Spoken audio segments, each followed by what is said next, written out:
Hi, my name is Cody Freoff. I'm an MA for Winfield, partnered with Country Partners. I cover Central Nebraska. My name's Tyler Brugdenhall. I'm also a Winfield partnered MAA with Country Partners Cooperative. Today is the first agronomic update we'll be bringing to you. Today, we're going to be talking about key micronutrient levels in agronomic crops and the reproductive stage. Tyler, what are key micronutrients we need to be paying attention to this time of year? That's a great question, Cody. I know a lot of guys think about what our nutrient status has been with all the additional rainfall we've received this year.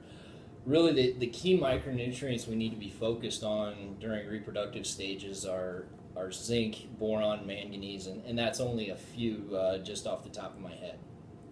Let's take boron. How's boron play a critical role in reproductive stage?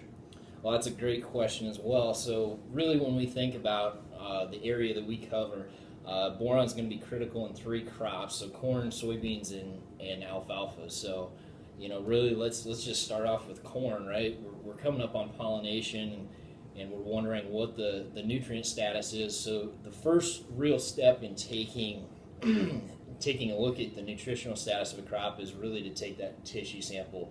Right. It's really going to tell us what the plant needs and what we need to do from an action standpoint to correct any deficiencies out there.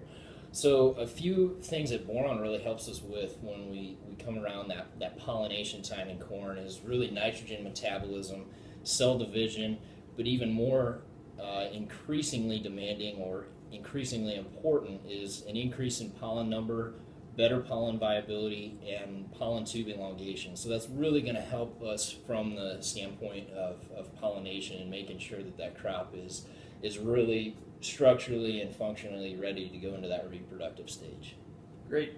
How about on the legume side of things, like alfalfa, soybeans? Right, so we can't forget our other two key crops as well. So another role that boron plays is really helping keep the amount of blooms and really helping with the nodulation health during that time period. So the plant's going through a lot of changes, switching from a vegetative to a reproductive state of growth. So nutrient status is even more critical at that point in time. It also helps with the movement of sugars and carbohydrates, and really, like we've talked before, soybeans are known to abort 60% of their blooms with zero stress. And here in the great state of Nebraska, we have a lot of stress that comes in the form of heat. So having boron at essential levels really helps to reduce the stress on that plant and keep more viable flowers, which hopefully we hope turn into pods. Great. Say I'm coming in, I'm looking at my corn. What's the best application of boron at this time?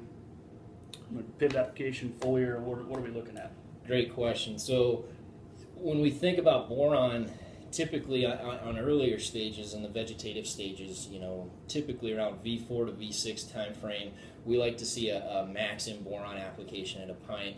Where we're this much further into the growing season, we're getting closer to pollination. I like to see liquid boron 10% going through a pivot at a quart to 2 quarts, based on the recommendation from your agronomist from what the tissue sample is telling you.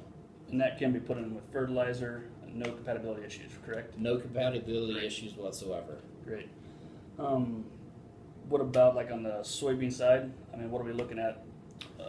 Great question. So, soybean side, really, I'd say at this point we're really getting into that full flower stage.